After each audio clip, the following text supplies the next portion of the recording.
When I arrived at the Bay program in 90 or 91, I knew that this was a very special organization because you worked at a lot of different levels. The Alliance's role was much less traditional and was also a role that really helped a lot and was quite unique among the various cleanup efforts that I was aware of, because it reached out to the local level. It really felt that empowering the locals was more important than getting credit for what you were doing. It's hard for me to beat all the things that used to happen on the Susquehanna Sojourn. I miss the Susquehanna Sojourn so much. Even at the age of 80, I would get in a canoe and go tomorrow.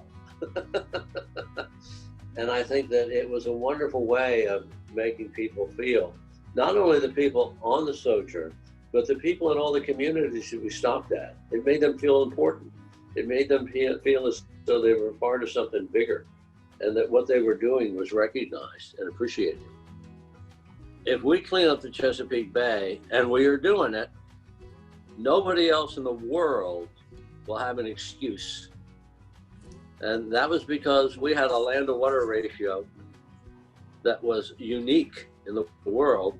The Chesapeake was clearly the one in the world that had the challenges and had that set of circumstances where you had a massive watershed draining into a very shallow body of water.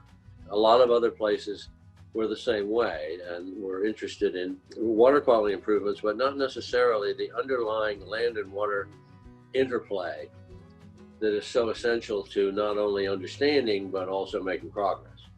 And I think where the Bay really came through was recognizing in an early fashion that you had to go upstream and you had to deal with land-based activities in order to really have an understanding.